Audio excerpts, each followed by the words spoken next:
Hey there, so today we have another review, and this is a beer from Bell's. This is Tropical Oberon, so this is their hoppy wheat ale. That's the surprising thing about Oberon. Then again, I haven't had it fresh recently, so I should need to try that guy fresh. But when I tried it, blind, even for sister-in-law training, I was, it was very hoppy beer. But this is actually 2 months fresh, so, or 2 months unfresh. But this is the Oberon with guava, mango, passion fruit. Wow, interesting. Tropical Oberon. Let's see how this guy works out. I do really like their fruity stuff in the flamingo fruit flight. This is 5.8, so let's dig into this guy. Oh yeah, so definitely smells like the passion fruit that they're using in flamingo fruit flight. That makes tons of sense. Fruit flight? Yeah.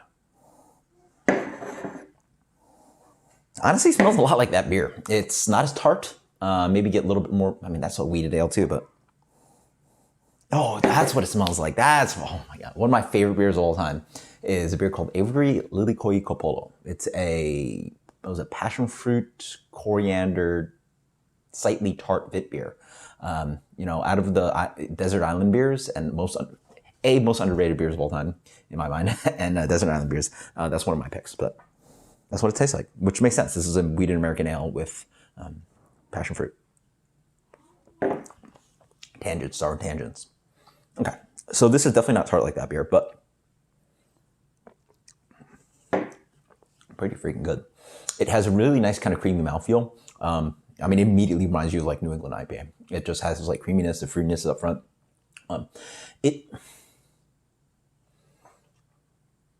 Honestly, the fruit, the fruit's strong, but I find that New England IPAs with fruit are not my favorite.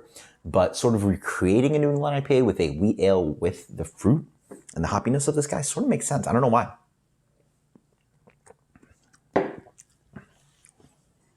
Throw some more hops on that, and this is tasty. Or not more hops, fresher kind of hop character. This is good. No hop burn at all. Just really nice and subtly fruity. Not subtly, obviously fruity, but not over the top fruity up front. But it's still like, surely a fruit beer, but it's all the cheater fruits, but they're not sweet. They're all the nice flavors of mango, a little bit of tart guava, the passion fruit, but not really so much sweet mango going on. Really nice, kind of pretty creamy wheat mouthfeel in the middle. Dries out quite nicely. Maybe get a little bit of the hop bitterness.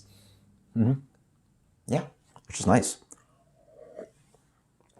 5.8. This sits right around pale ale / small IPA range. Yeah, again, I just really like where the fruit is. Again, not a huge fruit guy, but when you use cheater fruits like this and then you get the creamy mouthfeel, I mean, you know, this is why we like New England IPA, literally drinking a smoothie in a glass. And they sort of created that here too, using actual fruit too, but